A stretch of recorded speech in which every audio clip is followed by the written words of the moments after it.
Olá, tudo bem? Prazer estar aqui com você. Meu nome é Raul Candeloro, sou diretor da Venda Mais e é um prazer estar aqui no Entrevistas Venda Mais com um excelente consultor, palestrante e especialista em vendas que é o Ricardo Lemos. O Ricardo Lemos é autor desse livro aqui, O Vendedor Inteligente. Eu tive o prazer de encontrá-lo, acho que a gente estava na Fiergues, né, Ricardo? Você pode falar, acho que era na Fiergues, lá em Porto Alegre, no Rio Grande do Sul.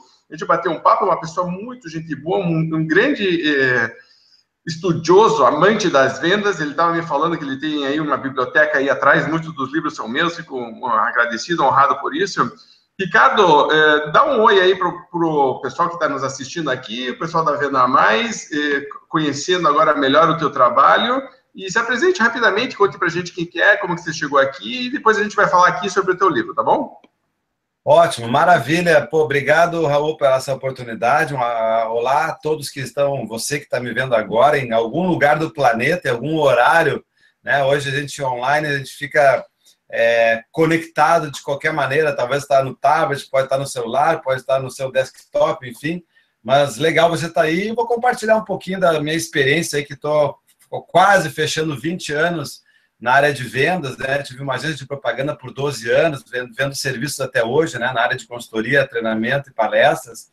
E meu objetivo é sempre colaborar com as pessoas, que uma frase, que uma dica, que uma técnica que você consiga colocar em prática e colher resultado. Se eu ganhar dinheiro para isso ou não, eu fico muito feliz e isso é o que me dá força para levantar cheio de vontade todos os dias de manhã cedo, enfim. E vamos colaborar e vamos falar um pouquinho do livro, Raul. Perfeito, Ricardo.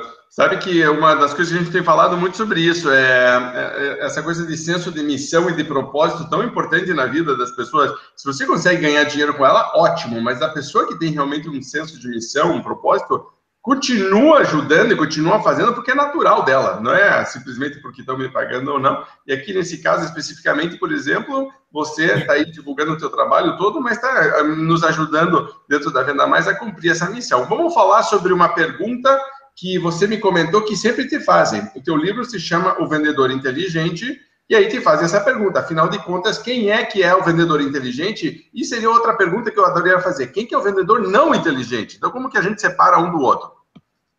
Boa. Até existe uma discussão quando o cara fala assim, pô, o vendedor inteligente está dizendo, quer dizer que os outros não são? Não, estou dizendo que o vendedor inteligente é o cara que está um passo na frente do cliente. É o cara que já está se antevendo sobre todos os pontos. Por exemplo, ele diz, o cliente vai... Já estou vendo, o cliente vai entrar na loja, vai olhar e não vai comprar nada. Bom, se você já está vendo que ele vai fazer isso, o que você pode fazer diferente para que isso não aconteça? Já estou vendo, eu vou lá naquele cliente, ele vai me dar um chá de banco quando eu voltei, e não vai dizer que não vai querer, vai dar passar amanhã. Mas se isso vai acontecer, então o que eu faço diferente?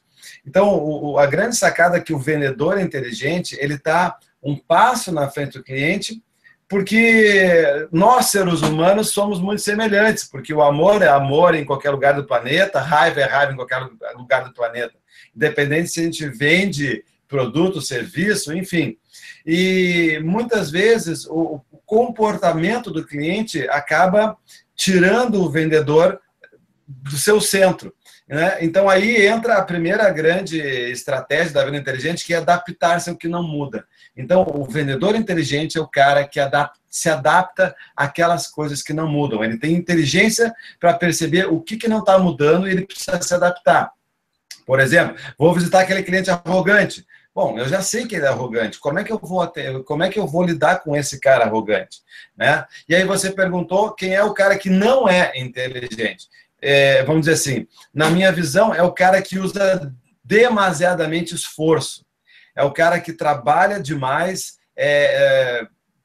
Aqui no Sul a gente fala muito o chamado burro de carga, né? Porque atender mais cliente não é sinônimo de vender mais. né? Ou aumentar o número de visitas ou de ligações não quer dizer que você vai, se eu dobrar o número de visitas ou o número de ligações, não quer dizer que eu vou dobrar o meu faturamento. Talvez eu vou dobrar o meu trabalho.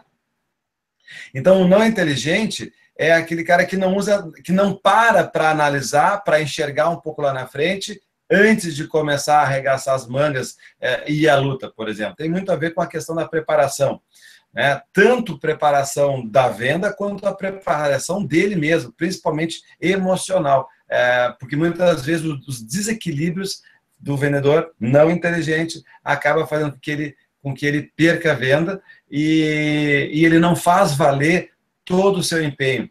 E aí, já encerrando a resposta, né, Raul? É uma coisa que eu digo muito, que as pessoas, os profissionais, precisam fazer valer a pena todo o seu sacrifício e fazer dar resultado, né, todo o seu empenho. Essa é a grande sacada. Precisa fazer valer a pena o seu sacrifício e fazer dar resultado todo o seu empenho. Para você fazer valer a pena. Vamos deixar claro para que todo mundo entenda a mesma coisa. Então, quando você diz fazer valer a pena o sacrifício, isso significa o que exatamente? Boa. Fazer valer a pena o sacrifício, se por acaso, na real, nem seria interessante que a gente estivesse tendo um sacrifício. Mas a gente vê muitas pessoas, por onde a gente passa, dando palestras, treinamentos, enfim, pessoas se sacrificando, por exemplo, deixa de ficar com o filho, ou trabalha o dia inteiro, faz faculdade à noite, no fim de semana faz um bico, enfim, ou deixa de comprar alguma coisa, e às vezes até de colocar na mesa para alimentação, está se sacrificando de alguma maneira. Então, eu dou um simples exemplo. Certa vez eu passei um fim de semana inteiro, que era um feriado, na casa da família da minha esposa, numa cidade no interior, trabalhando na garagem, porque eu peguei um trabalho para fazer na sexta-feira e prometi para entregar na segunda-feira. E passei esse fim de semana inteiro trabalhando. O único momento eu saí da garagem para fazer as refeições. Chego segunda-feira, apresento a proposta, o cliente não aprova, diz que não gostou muito e ficou por isso. E eu nunca tive a remuneração daquele trabalho. Só que aquelas 48 horas que eu passei na garagem, que eu não estava com a minha família, foi um sacrifício e eu não fiz valer a pena, porque não gerou resultado nenhum. E eu não fui nem atrás do cliente para saber o que poderia ser diferente. Então, eu não fui justo comigo mesmo, nem com a minha família. No mínimo, eu poderia ter negociado para que eu pudesse entregar a proposta na terça ou na quarta, né? Então, eu vejo que muitas vezes a gente é injusto com a gente mesmo e não faz valer a pena aqueles sacrifícios, os mais simples e às vezes até sacrifícios enormes, principalmente quando envolve família, né? Às vezes deixa de almoçar, fica na frente do computador por causa de um orçamento, tem que mandar, aí quando manda o orçamento, o cliente só vai ver no outro dia e você deixou de almoçar. Isso não deixa de ser um sacrifício. Então, a gente precisa colocar um pouco mais de inteligência de saber aonde vale a pena sacrificar mesmo ou não. O que a gente está se acostumando é de sacrificar demais.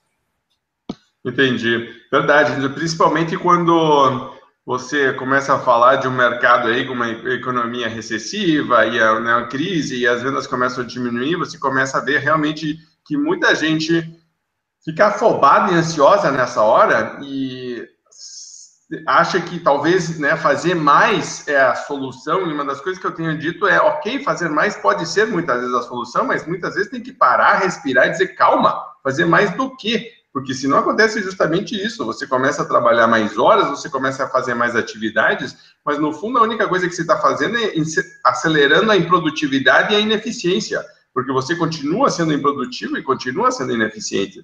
Uma coisa que você comentou, no começo da minha carreira, antes de eu fundar a Venda Mais, eu também tinha uma agência de marketing direto, e eu era remunerado por resultados. Então, uma campanha que basicamente marcou minha vida e mudou a história minha, pessoal, e foi da onde que surgiu a Venda Mais, foi quando eu estava fazendo um trabalho para uma rede de lojas de vestuário, e eu era remunerado pelo aumento de vendas, tinha aí um delta que a gente calculava de aumento de vendas, tirava os custos de campanha, então eu ganhava uma comissão. E a gente conseguiu fazer com que o fluxo na loja, na verdade uma rede de lojas, aumentasse muito, mas as vendas não aumentavam na mesma proporção. E aí eu não estava sendo remunerado. E aí eu fui tentar descobrir por que eu conseguia trazer mais clientes com a campanha para dentro da loja, mas dentro da loja não acontecia a venda. E foi aí que a Venda Mais, a história dela começou toda aí, quando aí comecei a fazer treinamento, etc. E descobri que a equipe estava despreparada, estava destreinada, estava desmotivada, não se comunicava corretamente, e às vezes nem sabia que ia ter campanha, então eram surpreendidos quando começavam a aparecer um fluxo muito maior de clientes, então uma série de coisas internas. E aí uma das coisas que a gente estava falando é que, veja, que muitas vezes não é o fluxo maior de clientes que vai resolver, porque eu continuo sendo ineficiente, né? Então, vamos falar mais sobre isso durante o decorrer aqui da entrevista, que eu acho que é um assunto bem interessante e você tocou no tema, acho que a gente pode falar bastante sobre isso, é um momento, inclusive, atual, muito importante para falar sobre isso. Eu queria rever aqui, porque você fala no teu livro que são 5 estratégias. Eu estou, inclusive, aqui com uma mancha no dedo que eu não consegui tirar, porque eu vou contar uma história pessoal. Hoje é aniversário do meu filho, e aqui nos Estados Unidos, quando é aniversário do filho, você vai na escola pública e pinta uma pedra que tem, pinta, e aí a gente colocou lá, Happy Birthday, Dani, que é aniversário do nosso papapá, mas essa mancha, o resto tudo saiu, que a mão tá limpa assim, mas essa especificamente, então vai ficar marcada, todo mundo sabe que essa entrevista foi gravada aqui com o Ricardo Lemos no dia 22 de fevereiro, porque é o aniversário do meu filho, está aqui parabéns para ele, para contar a história. Mas, Ricardo, você estava falando sobre as 5 estratégias aqui no teu livro, e você falou já uma rapidamente de adaptar-se ao que não muda, certo? E tem um pouco de inteligência emocional aí também. E você falou dos desequilíbrios. Fale, então, um pouquinho mais sobre a estratégia, essa questão de se adaptar ao que não muda. Ótimo, Raul. Pô, parabéns pelo teu filho aí, né? Obrigado. Olha só, claro, como tem essa questão da inteligência, então, assim, o que acontece, é uma frase que eu digo demais, assim, acontece com muita gente, mas não é normal, né? O quê? Por exemplo, a gente pega um táxi, o que o cara vai falar? Vai reclamar do trânsito. Em qualquer cidade, aqui, pelo menos no Brasil, o cara vai reclamar do trânsito, né? Aqui no Sul, eu moro em Porto Alegre, quem não sabe, né? Então, assim, no inverno é frio pra caramba, de doer os ossos, e no verão é calor pra caramba. E a vida inteira as pessoas reclamam muito do calor no verão, reclamam muito do inverno. Vem cá, o clima vai mudar? Olha, está mudando, mas é para pior. O trânsito vai mudar, talvez nos 20 anos, nos 15 próximos anos, ele se mudar é para pior. E aí eu costumo dizer assim, o seu cunhado, a sua sogra vai mudar? Não. Então, assim, o chefe tem que trabalhar com metas. Quantas coisas que a gente reclama, que a gente despende energia, mas essas coisas não vão mudar. Então, por exemplo, no meu prédio, eu sou síndico há alguns anos. E esses dias eu estava me preparando, chegou às 6 da tarde, eu pensei, nossa, hoje vai ter reunião de condomínio, vai ser aquela briga de novo. E eu parei um pouquinho, inteligência emocional, um pouco, né? Eu conheço as pessoas, eu relacionei o nome dos meus vizinhos e falei, o fulano de tal vai começar a gritar. Ou se o outro que é aposentado, ele vai dizer que quando ele trabalhava lá, não sei o que, fazia dessa maneira. Então, eu relacionei os 4, 5 principais caras que incomodam e quais eram os comportamentos que eles iam ter e quando isso acontecesse, como eu ia me comportar. Então, eu estou um passo na frente do cliente. E já estou me adaptando a esses caras, porque esses caras não mudam. Bom, o que aconteceu, resumidamente, nessa reunião, que no final, alguém disse, quando terminou a reunião, nossa, mas já terminou a reunião? A gente nem brigou? Então, por quê? Porque eu me adaptei ao comportamento dessas pessoas que eu já sabia como ia ser. E o cliente, muitas vezes, o comportamento se repete. Então, isso que eu digo, a gente precisa saber se adaptar àquelas coisas que não mudam e também aceitar aquelas coisas que mudam sempre. Né? Então, assim, por exemplo, o sistema da loja, o sistema da empresa, agora que eu peguei o jeito, mudou. Então, agora, puxa, mas mudou, já estava pegando jeito. Então, tem várias outras coisas que mudam e as pessoas reclamam que gostariam que ficasse sempre do mesmo jeito. Uma coisa meio antagônica, assim, mas a gente precisa realmente ter essa inteligência. Quais são aquelas 3 coisas que a gente está reclamando, despendendo energia, que não vão mudar e eu estou sempre querendo que mude? Então, aí que está a questão, adaptar essas coisas, se adaptar a essas coisas que não mudam, realmente vai nos poupar energia, vamos dizer assim, e eu vou conseguir me adaptar como esse simples exemplo aí da reunião de condomínio. Isso que eu ia dizer, essa coisa de poupar, de economizar energia, acho que é fundamental, porque eu tenho um curso de alta performance, onde eu falo justamente sobre os princípios da alta performance. Eu não coloco da mesma forma que você, mas a lógica é muito parecida. Quer dizer, se eu estou com o meu foco e toda a minha energia sobre algo que não vai mudar e que tem resultado negativo, impacto negativo na minha vida, eu estou trazendo esse problema para dentro de mim e estou dando ainda mais força para ele. Em vez de eu pegar meu cérebro e dizer, ok, aonde eu posso fazer uma diferença? O que vai trazer de resultado positivo? Não. Uma parte do meu cérebro está reclamando da economia, da Dilma, da inflação, do Banco Central, da corrupção, do não sei o que, blá, blá, blá. E aí, isso vai mudar? Não vai mudar, que nem você falou, não vai mudar. Então tá, o que a gente pode mudar, o que a gente pode fazer? Legal. Segunda estratégia aqui, você colocar como lidar com situações de pressão. Fale aí um pouquinho mais sobre lidar com situações de pressão. Ok, Raul. Isso, como é que você define essa pressão? É tensão? Tá, já falo dessa aqui, mas só para agora uma frase que é fantástica, que eu preciso, só para fechar o adaptar-se aquilo que não muda, que é importante deixar para você que está vendo aí. Quando eu não consigo mudar algo externo, como um governo, inflação, trânsito, meu chefe, metas, eu sou desafiado a mudar internamente. Então, gostaria que você ficasse com essa frase. Se eu não consigo mudar algo lá fora, eu preciso mudar alguma coisa aqui. Mas então, o que é lidar com... A segunda estratégia é lidar com situações de pressão. O que é a situação de pressão? Na verdade, popularmente falando, sabe quando está no olho do furacão, no meio da tempestade? Pode ser um dia péssimo, pode ser um mês, pode ser um ano. Mas vamos pegar um exemplo de um gestor de vendas, né? Talvez possa ser você que está me vendo agora.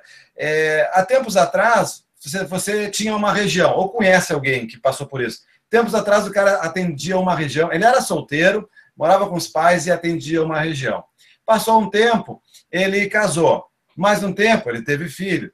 Mais um tempo, um representante saiu de uma outra região e ele passou a atender aquela outra região. Mais um tempo, o assistente de venda dele pediu para sair e ele ficou sem assistente e não colocaram ninguém.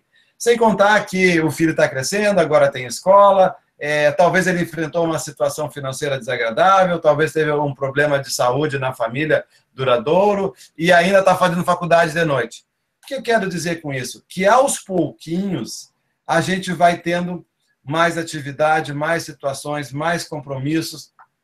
Talvez você tenha que responder mais e-mails, cliente pedindo para devolver mercadoria, problema com a nota fiscal, deu um problema no sistema, enfim, pode ser um período curto ou longo, mas que vão aparecendo dificuldades.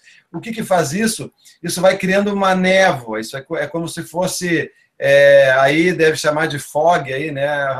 ou aqui a nossa cerração aqui no sul. A estrada está ali, mas eu não enxergo 10 metros na frente. Por quê? Porque eu estou no meio de uma tempestade e eu fico cego. Então, normalmente, no meio de uma tempestade ou numa situação de pressão, nós reagimos e não planejamos. Qual é a qualidade da sua tomada de decisão às 11 horas da noite, depois de sexta-feira, depois de uma semana tensa de trabalho, ou numa segunda-feira pela manhã, às 9 da manhã, você de banho tomado, tomar um bom café da manhã? Qual é a qualidade dessa tomada de decisão? Será que é a mesma? Então, lidar com situações de pressão eu digo, primeiro, eu tenho que perceber que eu estou numa situação de pressão e que talvez as minhas decisões ou a minha criatividade vai ser, de alguma maneira, atingida. Então, eu preciso saber, primeiro, que eu estou aí, porque a grande maioria das pessoas se acostumam. E aquela velha história do sapo, né, que é muito antiga, mas por que não relembrar uma coisa que está na mente aí, muito antiga, que a gente não usa mais? Largou o sapo na panela e a panela está morna, ele fica ali, vai esquentando, quando vê ele morre, porque a água foi esquentando e não percebeu. E se jogar ele numa água fervendo, ele pula na hora. Então, essa é usar a nossa inteligência para perceber qual é o momento de pressão, qual é a zona do furacão e que eu preciso perceber. Olha, eu estou numa semana complicada, eu vou numa reunião com um cliente arrogante, já tem que pensar 2 vezes como é que eu vou me comportar. O que acontece com a maioria das pessoas vai fazendo de qualquer jeito e não para pensar antes, e os resultados provavelmente não vão ser os melhores. Sabe que eu passei uma boa parte do ano passado estudando isso, e faz uns 2 anos que eu venho estudando, então, mais seriamente alta performance, e o cérebro é o órgão do corpo humano que mais usa glucose, então, como combustível. Então, quando ele é altamente demandado, você fica fisicamente esgotado, porque você está sem energia mesmo, porque ele demanda muita energia.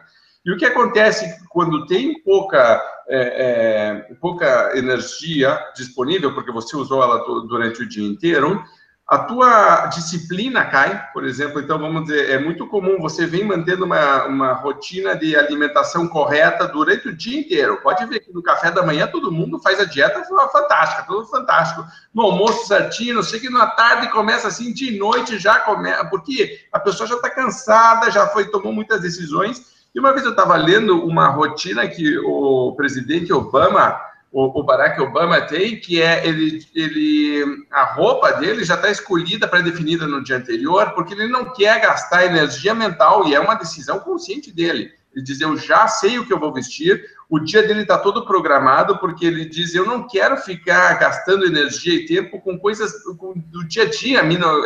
Tudo que ele puder otimizar de tarefinha operacional, ele faz o máximo possível para que ele diz, para que os grandes assuntos eu esteja realmente presente e disponível para isso. Então, eu possa realmente me dedicar. Acho que está muito alinhado com essa tua lidar com situações de depressão, inclusive a gente, às vezes, antever essa situação de depressão ou reconhecer que está na situação de depressão e aí tomar a melhor decisão. Muito legal. Antes de ir para a estratégia número 3, tem alguma outra coisa que você queira falar sobre a pressão? Alguma frase que nem você tinha na outra? Tem várias, né, Raul? Mas, assim, nesse caso, que a pessoa perceba, olha para trás um pouquinho e vê como era antes e olha como está agora, e tente enxergar que realmente você está numa situação de pressão, num momento de pressão. Então, existe, eu digo, se o homem pisou na Lua em 1969, né, e há quem diga que não pisou, mas esse é outro papo. Era uma montagem da CIA, os Estados Unidos. Mas, então quer dizer, se isso aconteceu lá em 69, quer dizer, é evidente que tem solução para essas coisas que a gente está falando. Né? Então, a dica aqui seria perceber que você está numa situação, numa semana, num mês, num ano, busque auxílio. Esse auxílio pode ser um auxílio externo, pode ser ouvir música, pode ser meditar, pode ter uma válvula de escape. E quando é um assunto mais sério, mais pesado, realmente é importante buscar profissionais da área que você sabe aí que tem aos montes. Mas o que não dá é para a gente tentar resolver tudo sozinho. Fica muito pesado para carregar esse peso aí.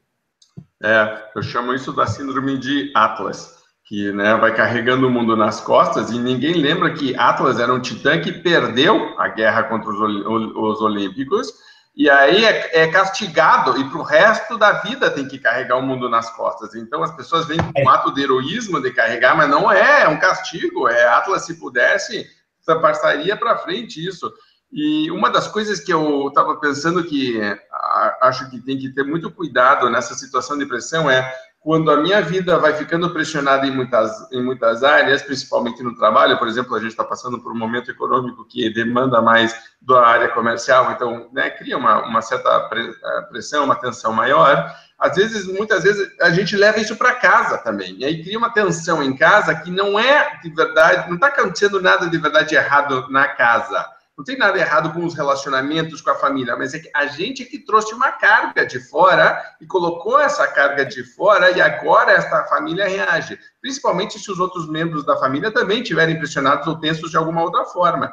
Então você acaba tendo certos atritos internos dentro da família que não nascem simplesmente por causa da própria família, mas sim porque são coisas que foram trazidas de fora. O que acontece nesse caso é que você acaba tendo mais uma fonte de pressão e mais uma fonte de tensão, porque agora a tua família também está atritada, também está todo mundo tenso ali dentro. Uma das coisas que eu tenho ensinado e falado muito é dizer, aprenda a desconectar em algum momento, porque as pessoas não estão mais desconectando. Essa coisa de que a gente está ligado, está assistindo no tablet, está assistindo no celular, a pessoa está em casa e está com o celular, está vendo coisa assim, não. Tem que aprender a desconectar em algum momento. Para alguns empresários, quando eu faço coaching, eu digo para o cara, antes de sair do carro, chegou em casa, não saia do carro. O cara sai do carro, sai correndo, eu digo, não saia do carro. Fica no carro, respira fundo, se conscientiza, desliga e diz, atenção, agora eu vou estar presente 100% para as pessoas que eu mais amo na minha vida. Minha mulher está lá, ou a minha esposa está lá, né? Então o meu marido pode estar lá, o meu filho que está lá, um sobrinho, um pai, uma mãe. Ok, agora estou aqui. Deixa os trabalhos para trás. E depois, se em algum momento você precisar fazer um break, mesmo durante a noite, para fazer de trabalho, ok. Mas esteja presente e aprenda a desconectar, porque senão essa pressão começa, né, cada vez mais a se acumular. Isso mesmo que você estava falando. Oh, muito bem, vamos... Eu que te falei, Ricardo, nessas entrevistas, o que acontece? Por que uma hora é pouco? Porque a gente começa só a falar desse assunto aqui e vai uma hora só desse assunto aqui. Mas eu preciso passar para 3, porque eu queria falar de todas elas hoje aqui. A estratégia 3 que você colocou no teu livro é rever e planejar seu trabalho com frequência. Isso aí é uma coisa que a gente defende há anos na Venda Mais, a gente tem agenda na Venda Mais, tem um aplicativo para isso, e ainda a gente vê uma luta das pessoas falando, tem gente que até hoje me diz, Raul, eu não vou fazer planejamento, ou não planejo meu dia, porque isso me engessa, isso me amarra. Eu digo, meu Deus do céu, você não sabe o que você está perdendo de produtividade. Fale um pouquinho mais então sobre isso. Isso aí, pô, até essa estratégia de chegar no carro e esperar um pouquinho eu faço, é muito boa, né? Se você não faz, faça que dá certo, né? Desligar de um lado e ligar no outro, porque quem está te esperando em casa não tem nada a ver com o que aconteceu no seu dia, né? Pelo contrário, está ali esperando de braços abertos, eles não têm culpa nenhuma que você não bateu a meta, enfim, sei lá. Bom, rever e planejar o seu trabalho. Não é chover no molhado. Tá? Porque eu fiz uma pesquisa, eu dei treinamento já e palestras em 21 estados. E durante 3 anos eu não saía de uma sala de aula sem uma pesquisa com 4, 5 perguntas, enfim, e fiquei muito impressionado com o resultado em relação também a essa questão de rever e planejar. Puxa, quando, por exemplo, nós estamos virando o ano agora, eu olho para trás e penso, não é possível que não tenha uma maneira mais fácil de fazer esse controle de agenda, de fazer esse controle financeiro, de fazer isso que eu estou fazendo. Então, será que aquilo que você está fazendo não tem uma maneira mais inteligente de ser feita? Não é possível que eu preciso continuar usando a mesma técnica de vendas de 25 anos atrás. Talvez ela funcione, mas não quer dizer que não tenha outras. Então, o primeiro ponto que eu percebi nessa pesquisa é que as pessoas não param para rever. Entra mês, sai mês, entra ano, sai ano, e o cara vai tocando, vai fazendo sempre do mesmo jeito. E sabe uma coisa, só te interrompendo, mas aí o pessoal diz, não, Raul, porque o planejamento não funciona. Eu digo, mas é porque você não está revisando, né? Que o cara faz o planejamento pronto para 5 anos, não é isso. Eu estou adorando isso que você está falando, porque realmente, meu Deus do céu, você fez o planejamento, amanhã você já está revisando ele. Não é porque fez, porque agora fiz em pedra, em bronze, nunca mais vai mudar, nós vamos fazer um pedestal com o planejamento. Não é isso, é todo dia, é isso mesmo. Então, e aí, dentro dessa questão de rever, né, eu costumo dizer, né, se você continuar fazendo sempre as mesmas coisas, eu pergunto, né, em treinamentos e palestras, seus resultados vão ser e todo mundo responde os mesmos. E eu digo, não, vão ser os menores. Eu acreditava que eram os mesmos e o meu trabalho foi caindo, porque eu não revia. Então, se continuar fazendo sempre as mesmas coisas, seus resultados vão ser os menores, porque tem gente fazendo coisa diferente, tem gente evoluindo, tem gente atropelando. Então, eu preciso estar sempre ligado, antenado, para manter aonde eu estou. Né? E, Raul, tu sabe por que alguns profissionais não revêem o seu trabalho, a sua maneira de trabalhar, as suas técnicas, enfim? Porque eu não sei, conte pra gente, porque todo mundo está interessado. É a pergunta de R$1 milhão agora. Eles não enxergam que existem caminhos alternativos daquele escolhido. Essa é uma. A outra, até botei numa outra tela aqui, eu vou ler para você. A outra, essa tem que ler 2 vezes. Por que as pessoas não revêem o seu trabalho? Porque elas não percebem que os baixos resultados dos outros transmitem uma sensação que elas mesmas estão indo bem. Uou, isso é profundo, quer dizer, eu me comparo com gente que está indo mal, e aí eu acho que é assim mesmo. Exatamente. Sabe aquela história quando a gente estava na faculdade, ou no colégio, ou sei lá, em algum lugar que fez uma prova, e estudou pra caramba e tal, e aí chega em casa, alguém diz, e aí, como é que foi a prova? Tirei 4. Aí alguém fala, 4? Não, parece um pouquinho, mas todo mundo se ferrou, teve gente que tirou 0. Ah, bom. Quer dizer, eu estou me levando por baixo, eu tirei 4, eu rodei igual. se é 6, ou na média 6, média 7, eu vou rodar igual, né? Então, o que acontece é que, às vezes, no mercado onde a gente trabalha, o cara do lado está indo mal. Então, isso acontece no varejo, por exemplo. Loja vazia, o cara vai lá para a porta, encosta na porta e fica olhando no movimento. Daqui a pouco, o cara da loja do lado vai na frente, encosta na porta, daí ele fala assim, e aí, colega, como é que tá a coisa? Nossa, não entrou ninguém. Ih, aqui tá para as moscas. Aí os caras ficam conversando e fico se confortando com o insucesso do outro e não para rever o que ele poderia fazer diferente. Principalmente a questão de uso do tempo, né? Porque como é que tem gente que tem resultados muito diferentes de mim, por exemplo, ou de você?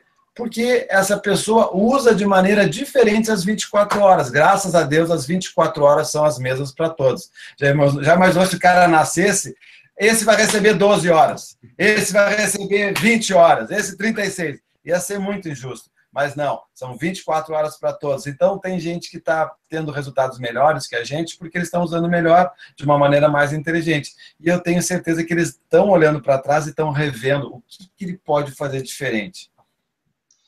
Legal. Sabe que um livro que eu li que se chama Mindset, de uma americana chamada Carol Dweck, e ela fez uma experiência muito interessante com crianças, e ela fala de mindset. Os mindsets são fixo, que é a pessoa que eu sou assim, eu cresci assim, eu vou ser sempre assim, e vou morrer assim.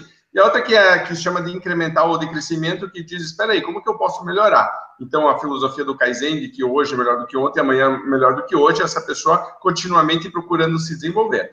E um dos estudos que ela fazia era com crianças. Então, pegava crianças e as crianças recebiam um quebra-cabeça que era, para a idade delas, quase impossível de resolver. Então, era virtualmente impossível dentro do tempo dado. As crianças de mentalidade fixa, quando elas recebiam essa incumbência de fazer o quebra-cabeça, elas desistiam rapidamente do quebra-cabeça e diziam, eu não quero mais brincar com ele, porque esse quebra-cabeça é chato, ele é burro, não sei o quê. Porque ao ela não conseguir realizar a tarefa, ela se sente mal, ela se sente insegura, ela se sente diminuída. E as crianças de mentalidade de crescimento, elas queriam levar o quebra-cabeça para casa, porque elas não tinham conseguido resolver, então elas diziam para a psicóloga, eu posso pedir para minha mãe levar esse quebra-cabeça, depois ela veja a diferença, as pessoas de mentalidade fixa não querem encarar a possibilidade de melhora, porque ela vê isso como um demérito para ela mesma. Ela diz, puxa vida, se eu pensar que eu tenho que melhorar, é porque eu não sou bom. Eu não ser bom me dói muito, eu não posso pensar nisso, então eu não quero lidar com isso, a forma de eu lidar com isso é me afastando disso e falando mal. Isso ficava muito claro quando você pegava crianças de mentalidade fixa, e eu vou usar exatamente, eu estou contando essa história porque você falou da prova, você chegava para as crianças e dizia, atenção, crianças, vocês podem escolher o aluno que tirou a nota melhor do que você, e uma prova você pode ver essa nota, e essa prova, ou você pode ver uma nota menor do que a tua, alguém que foi pior do que você.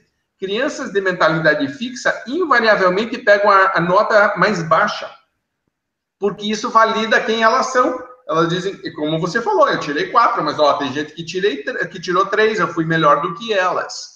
As pessoas de mentalidade incremental, de mindset incremental, vão procurar a nota mais alta e querem falar com a criança, e querem falar com ela, e querem entender como que ela estudou, e querem ver, olha a diferença que tem, de novo.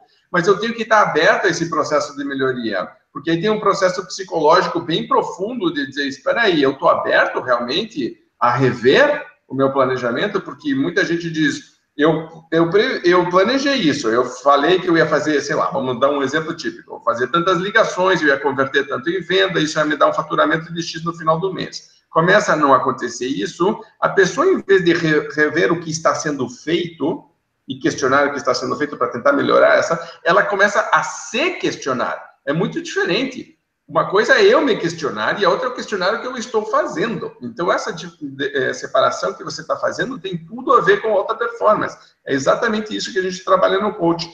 Essa coisa de você rever o teu planejamento com frequência, vamos rever o que está sendo feito. Tanto que você deu um exemplo, eu gostei muito aí, todo mundo tem 24 horas. É exatamente isso, né? É por aí mesmo? É isso aí, tem mais um monte de coisa que dava ali a falar, mas, enfim, Não, não, não, não. Nós temos 1 hora aqui. Eu falei, nós temos que fazer outra. Eu vou começar a marcar a sequência. Ricardo 1, Ricardo 2, Ricardo 3, porque tem sempre muita coisa. Eu quero falar da 4, então, com você agora. Transformar a repetição de falhas em novos atalhos. O que é isso aí? Essa estratégia, eu comecei a criar ela na época que eu tinha agência de propaganda ainda, muitos anos atrás.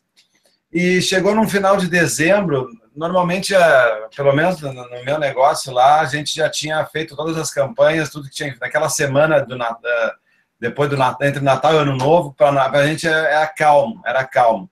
Já tinha feito tudo que tinha que fazer. E eu comecei a analisar, peguei na época que a gente imprimia orçamento ainda, peguei uma pasta, aquelas pastas suspensas, botei em cima da mesa e comecei a analisar orçamento por orçamento, proposta por proposta. E comecei, essa eu perdi dinheiro. Essa deu um trabalhão do caramba. Esse trabalho custou caro.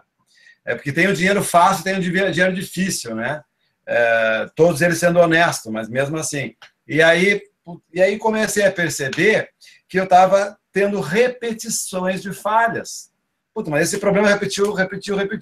Então, claro, o que eu fiz? Eu criei um critério para mudar aquilo, mudei as nossas propostas, enfim, não vem ao caso aqui contar tudo o que estava falhando, enfim.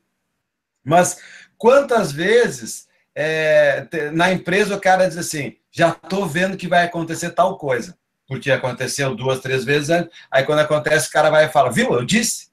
Mas por que não fez alguma coisa diferente? Então, a gente, muitas vezes, permite que a história se repita. Então, eu preciso transformar a repetição de falhas. Putz, eu falei, perdi uma venda por tal coisa, porque o cara falou que estava caro. Aí, mês passado, eu perdi uma venda porque estava caro. Na outra, perdi... Eu vou perder outra venda porque estava caro? Ou perdi uma negociação porque eu perdi o controle, o cliente me tirou do sério. Isso aconteceu 3, 4 vezes. Então, quais são aquelas falhas ou erros que a gente tem que já se repetiram 2, 3 vezes e que eu tenho que parar para pensar para que não aconteça de novo? Então, quando eu faço treinamento, principalmente treinamento ou alguma oficina, porque em palestra não dá tempo, mas eu faço o pessoal relacionar. Quais são aqueles problemas que se repetem com frequência na venda? Ou quais são aqueles motivos que eu perco venda? Quando eu digo assim, quais são aquelas frases que você torce para o cliente não falar? Então o cara está na frente do cliente, tomara que ele não me pergunte do prazo de entrega, tomara que ele não me pergunte do prazo de entrega. Putz, perguntou. Claro que vai perguntar, porque a história se repete. Então, e é isso que eu digo. Então, eu já sei que o cara vai perguntar sobre isso. Então, eu vou lá e já crio uma resposta. Mas é uma resposta, um argumento de laboratório, não é na hora que eu vou criar alguma coisa. E aqui eu dou um exemplo que possa servir para muitas pessoas. Muito tempo atrás, eu estava fazendo um treinamento com o pessoal que vende consórcios. Se você vende consórcio, fica esse brinde aí. E os caras falavam, Ricardo, mas na hora se repete demais. Quando o cliente vai assinar o cheque para a primeira parcela, ele larga a caneta e fala, mas eu posso ser o último a ser sorteado? E aí o profissional de vendas que não tem um argumento na ponta da língua falava, pode. E aí o cara largava a caneta e falava, eu vou pensar mais um pouco. Então, isso é uma repetição de falha. E aí, o que a gente fez lá? A gente criou a resposta de laboratório. A gente criou 2, empilhamento. Larga uma, depois larga a outra. Então, quando o cliente falava, vem cá, mas eu posso ser o último a ser sorteado? E a resposta era, sim, pode. Assim como pode ser o primeiro. E sabe que tem uma filial na cidade tal, aqui a 20 quilômetros, que o cara assinou o cheque na primeira assembleia, ele foi sorteado? E aí vem a segunda. Aliás, há quanto tempo o senhor vem pensando em ter esse carro zero? No mínimo uns 3, 4 anos, não é mesmo? E aí o cliente, mais ou menos. Então, se tivesse feito há 4 anos atrás, só faltaria um. Assine agora, não perca mais tempo. Pum.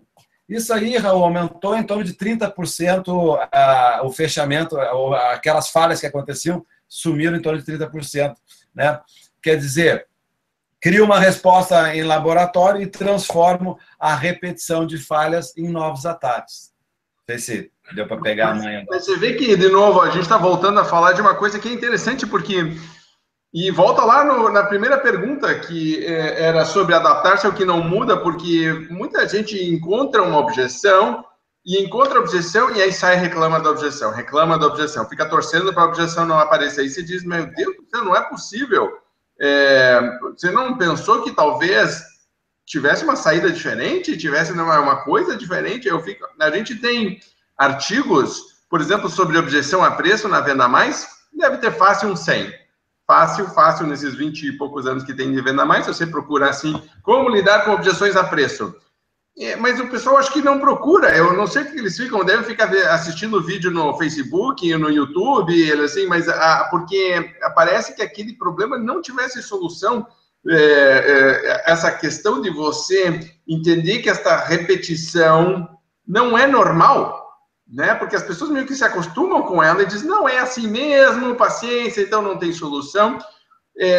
Que dicas você daria para uma pessoa que está nessa situação? Porque se eu sou um gestor, por exemplo, eu vejo que a minha equipe está passando por esse momento e tem a tendência de fazer isso. O que você fala para o gestor que tem muita gente travada, seja qual for a objeção, seja qual for a dificuldade? Eu costumo, é a coisa mais simples que você deve falar, que você que está me vendo já ouviu, mas quando ocorreu uma falha, um erro, eu olho para trás e penso, o que eu aprendo com isso? Não adianta ficar querendo apontar, foi culpa do fulano, culpa do Beltrano. Eu preciso pensar assim, o que eu vou fazer para que isso não aconteça de novo? Mas tem que ser na hora, porque se aconteceu na hora, e na hora você não para pensar, analisar o que aconteceu, o que eu poderia ter feito diferente para aquilo não se repetir, o que vai acontecer? Eu não penso mais nesse assunto. E vou acabar pensando nele quando aconteceu de novo. Então, é a coisa mais simples. E acho que, Raul, nosso papel é transformar o complexo em fácil, né? O difícil em fácil, o complexo em simples, né? Então, aconteceu a falha, aconteceu o erro, aconteceu, assume e pensa. O que eu poderia ter feito para isso não acontecer? Ou o que eu vou fazer para isso não voltar a acontecer? Que não dá na frente do cliente a gente ficar gaguejando, né? Eu tenho que ter já as soluções, os caminhos prontos, e eu preciso me proteger. E aí vem um grande detalhe, que também tem a ver com quase toda a venda inteligente, mas se encaixa muito aqui. Eu preciso mudar o critério das minhas escolhas. Como assim? A escolha, o critério é a base da escolha. Então, um exemplo muito simples, para que você entenda o que é mudar o critério para você ter escolha diferente. Porque se eu não mudar o critério, a escolha vai ser sempre semelhante. Tem um amigo que teve uma esposa, namorada e depois esposa por 12 anos. Não deu certo, separaram, um para cada lado, a gente bateu um papo uma vez, longo, enfim, e ele... Bom, então tu já sabe o que tu quer ou não quer uma pessoa, né? E ele, tranquilo, isso e aquilo, ok. Passado um ano, ele me apresenta a uma nova namorada. Eu olho a cópia, tanto fisicamente como em termos de comportamento. E aí depois eu falei com ele em off, cara, mas tu não falou que... mas na verdade eu gosto mais ou menos de pessoa desse tipo, tal. Então, quer dizer, ele não mudou o critério e a escolha tende a ser muito semelhante. Então, essa é outra dica, é mudar o critério das nossas escolhas. Quando você vai mudar de casa, qual é o critério? É a localização, é a posição solar, é o bairro, é uma série de coisas, próximo a isso, próximo àquilo. Então, você muda porque você tem alguns critérios. Se não mudar o critério, vai morar em lugares muito semelhantes. Então, nesse caso, provavelmente eu vou precisar mudar o critério das escolhas para ter resultados diferentes. Verdade, mas as pessoas não querem rever seus critérios, né? Porque aí você tem que parar para fazer uma autorreflexão, que acho que a maior parte das pessoas hoje está tão anestesiada em relação a isso, tanto das coisas que a gente fala hoje estão ligadas a você parar e refletir sobre você mesmo e fazer esse processo interno de melhoria, porque o universo vai te dando sinais de se você está evoluindo bem ou não, se você está feliz ou não, se você está tendo resultados ou não. E aí é muito mais fácil você terceirizar algumas responsabilidades do que você fazer, né, esse comentário que você falou, ok, aconteceu, não vou apontar para ninguém, vou dizer o que eu poderia fazer de diferente, o que eu aprendo. Uma coisa que várias pessoas que eu já entrevistei sempre recomendaram depois de uma visita, de uma ligação, de um atendimento, parar para fazer uma breve reflexão sobre o que aconteceu e, se puder, ter meio que um diário, uma agenda onde você anota só como foi uma ligação, só como foi uma visita, só como foi um atendimento, Quais foram as principais, né? O que ficou de tanto emocional quanto de resultado final? Eu acho que é super importante as pessoas revisarem isso, porque algumas coisas começam a ficar claras. Isso. Quando você começa a notar essa repetição na tua vida, que nem você falou, né? Daqui a pouco você vai dizendo, espera aí, eu preciso fazer alguma coisa. Legal, Ricardo. Última estratégia aqui para a gente falar sobre transformar o que é difícil em fácil. A gente acabou de falar sobre transformar complexo em simples e difícil em fácil. Como é que você faz isso aí? Ok. O que eu percebo, Raul, na nossa área principalmente, né? Profissionais de vendas, gestores, enfim, o dia a dia é muito corrido, é muito pegado, e quando vê eu preciso lidar com um cliente prepotente. Quando eu vejo, eu estou diante do prepotente. E é difícil. Quando eu vejo, certa vez eu estava ministrando um treinamento para uma empresa, para uma loja, uma indústria, mas era uma loja de móveis planejados, e eu me lembro como se fosse hoje, era 20 para as 4 da tarde. E o aluno disse, Ricardo, está muito bom, mas eu tenho que ir, porque eu tenho que apresentar um projeto de uma casa inteira em torno de 150 mil reais. E eu, 20 para as 4, você já criou a estratégia para essa negociação? Não, mas a loja é aqui do lado do hotel? Não, ainda tem que pegar o carro. Então, quer dizer, o cara ia chegar lá, ia se vira nos 30. Não tinha criado estratégia alguma para fazer essa negociação, que dirá o que queria ter de alternativas ou de contra-argumentações. Então, o que eu vejo? A gente acaba fazendo as coisas, como você já deve ter ouvido falar, trocar a roda com um carro andando. Eu aprendo fazendo. E aí acaba dificultando. E eu aprendi essa quinta estratégia quando eu fui tentar praticar windsurf. Se você não conhece, é uma prancha grande com uma vela em cima que o vento leva e a gente praticamente plana por cima da água. E era um amigo meu, ele tentou me ensinar e eu, mas me diz como é que eu faço para fazer a volta lá. Ele, cara, fica tranquilo, tu não vai precisar fazer a volta. E eu insisti e ele não quis me mostrar como é que eu fazia para fazer a volta lá dentro. Bom, passado 1 hora eu não tinha saído do lugar, já estava com os braços doendo, que eu não tinha conseguido ficar em pé em cima daquele negócio, e eu já sabia por que eu não precisava fazer a volta, porque eu não saí do lugar. Então eu busquei um curso, fazer um curso de windsurf, e passado muito tempo, aprendi, depois de 6 aulas, aprendi até ali em cima aqui da minha estante, está cheio de troféus lá em cima, lá, troféus que eu consegui ganhar praticando windsurf. Mas o que eu aprendi com essa lição no windsurf, que era horrível de difícil? Praticar windsurf é muito difícil, mas com treino ele se tornou fácil. E qualquer coisa que eu percebo que é muito difícil, com treino se torna fácil. Falar em público é difícil, mas com treinos e técnica se torna fácil. Então, quais são as coisas que talvez você tenha dificuldade, que está faltando mais treino? E se você treinar, vai ficar fácil. A gente vê na TV aí, esportistas ou de futebol, ginástica olímpica, você fala, nossa, parece que é tão fácil, ginástica olímpica, o cara faz aquele negócio, parece que é tão fácil. Claro que é fácil para ele, porque faz desde os 5 anos de idade. Então ele treina todos os dias. E eu pergunto, e o profissional de vendas treina quando? Na frente do cliente. Se deu certo, beleza, se não deu, perdeu. Então, a gente precisa ter mais suor no treino para ter mais chance de subir no pódio. Então, isso talvez que você isso que você está fazendo agora, assistindo eu e o Raul aqui, falando sobre esse mundo de vendas, você está treinando, e parabéns para você. E tem muito concorrente seu que não está fazendo, ainda bem. Mas a grande sacada é essa, onde é que eu estou fraco, onde é que eu preciso melhorar? É no poder de argumentação, de contra-argumentação, de saber negociar, de lidar com os números, de relacionamento, de pós-venda. Onde é que eu estou fraco? Eu preciso treinar mais para transformar o difícil em fácil. Tinha um ditado em Esparta que diziam que o soldado que sua mais no treino sangra menos na batalha. Eu sempre gostei muito dessa ideia, então, porque mesmo quando a gente ia para treino, ou você deve ter visto, você é treinador também, quando você vai fazer treinamento em empresas, que mesmo dando treinamento, tem gente que não está 100% participando, não está 100% dedicado, está com uma mentalidade de que não precisa, etc.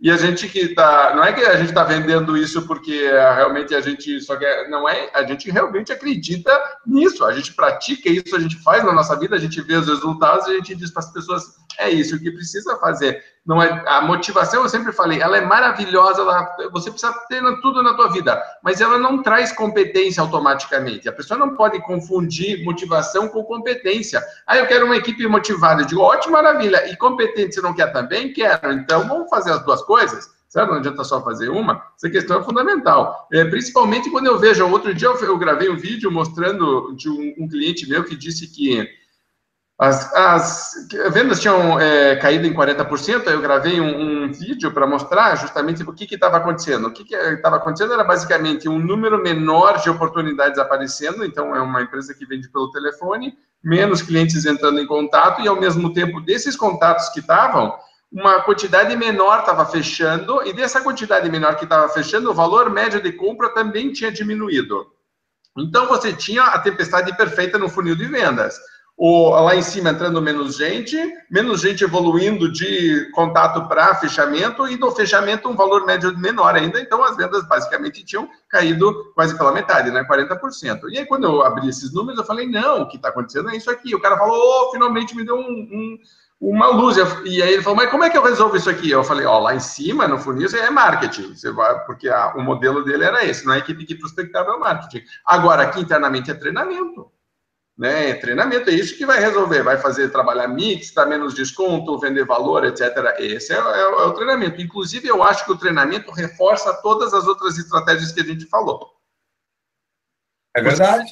Né? É isso, basicamente, você pega a estratégia de vamos rever aqui rapidamente. Primeiro, adaptar-se ao que não muda. Segundo, lidar com situações de pressão. Rever e planejar seu trabalho com frequência. Transformar a repetição de falhas em novos atalhos. Tudo isso, basicamente, leva para o treinamento. Muito bem. Últimas palavras sobre treinamento? Alguma coisa antes da gente encerrar, Ricardo?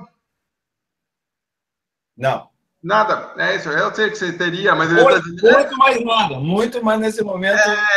Tipo, ou você me dá 15 minutos, ou então, valeu, obrigado. É isso aí. Muito bem. Quem quiser mais vai ter que olhar um pouquinho mais lá para saber o que treinar, como treinar, né? Vamos falar um pouquinho sobre isso. Então, eu queria só, para você que está nos assistindo, agradecer mais uma vez pela sua audiência. É um prazer estar aqui crescendo e nos desenvolvendo juntos. Se você está assistindo junto com a equipe, parabéns por desenvolver, né, não só você mesmo, mas a equipe também. Lembre que a missão da Venda Mais é fazer o Brasil vender melhor. E só tem um caminho disso. A gente está realmente canalizando essa motivação, o amor que a gente tem por vender, por ser cada vez melhor. Alta performance em vendas é isso, esse caminho da melhoria contínua. Por isso que eu estou aqui com o Ricardo Lemos, que é autor desse livro aqui, O Vendedor Inteligente. E, Ricardo, você estava me comentando que tem no teu site um teste aqui da inteligência. Como é que funciona isso aí? Ok, eu criei, dentro do livro, tem o teste da venda inteligente, né? Então, a pessoa vai responder sempre, às vezes, nunca, raramente, né? E tudo isso, cara, esse teste está baseado no método da venda inteligente. Mas, mesmo que você que não tenha um livro, você pode acessar lá o meu site, que é www.ricardolemos.com/livro. Não tem BR. ricardolemos.com/livro. E lá você tem acesso lá a 3 arquivos para fazer download, arquivos que eu cito no livro, inclusive uma maneira de avaliar a sua maneira de trabalhar, que tem a ver com aquela estratégia de rever, de replanejar.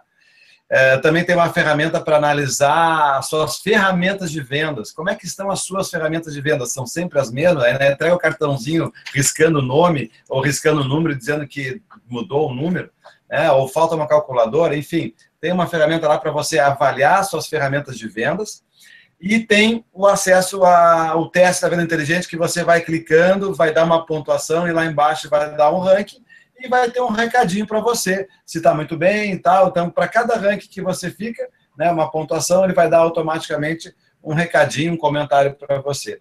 E para você fazer isso, o site vai te pedir o teu nome, o teu e-mail e a palavra-chave, que é a primeira palavra da página 148 do livro. Mesmo que você não tenha o livro em mãos, a palavra da página 148 chama sucesso. Ou seja, vai lá em www.ricardolemos.com/livro, vai pedir para te cadastrar, bota o teu nome, e-mail e a palavra-chave sucesso. Aí ele vai te dar acesso ao teste e os arquivos para download, que tem certeza que pode lhe ajudar a evoluir aí nos seus resultados. E você vai fazer valer a pena todo o seu empenho. Maravilha. Ricardo, obrigado pela entrevista, obrigado por bloquear aí na tua agenda tão corrida essa horinha para conversar com a gente. Queria reforçar que a Venda Mais se beneficia muito de pessoas como você, que estão aí estudando, treinando e ajudando o Brasil a vender melhor. Então, para mim foi uma honra passar essa hora com você, agradeço muito. Quem está nos assistindo, quero agradecer também por estar aqui nos assistindo. Sei que você é uma pessoa sempre prestando atenção no que pode ser melhorado, no que pode fazer, procurando novas respostas. Tenho certeza absoluta que este vídeo também te ajudou a ter mais algumas ideias aí. As 5 estratégias que o Ricardo deu são todas muito práticas, todas muito úteis. Legal. Ricardo, para nos despedir, então, palavrinha final, despeça-se dos nossos ouvintes aqui, do pessoal que está nos assistindo, e aí a gente encerra aqui a entrevista. Ok, Raul, eu agradeço também a oportunidade, sempre admirei muito o trabalho da Venda Mais, sempre indiquei, assim, estou cada vez mais próximo aí de vocês, acho fantástico o trabalho. Agradeço por você que está me assistindo, que está buscando algo para realmente não fazer com que seus resultados sejam os mesmos e sim os melhores. E eu quero dizer para você que talvez você já ouviu, mas que seja feliz sempre, não espere para ser feliz amanhã, né? Porque o ontem não nos pertence mais, nem o amanhã.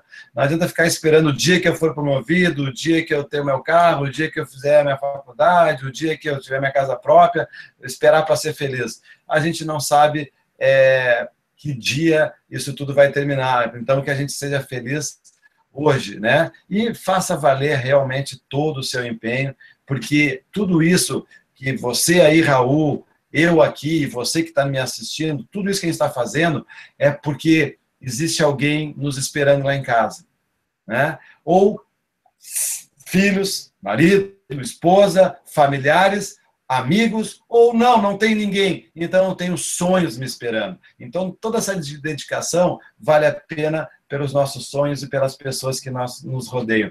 Por isso, eu te digo, muito obrigado e coloque em prática que você vai perceber os resultados. Muito bom. Obrigado, então, de novo, Ricardo. Obrigado a você que nos assistiu. Raul Candeloro aqui da Venda Mais. Agora nos despedindo e terminando mais uma entrevista à Venda Mais. Eu falei hoje aqui com o Ricardo Lemos, autor do livro O Vendedor Inteligente. E lembre, então, um grande abraço, procure melhorar sempre, boas vendas para você e seja feliz. Melhor forma de terminar essa entrevista falando sobre isso, tá bom? Grande abraço, obrigado. Até a próxima.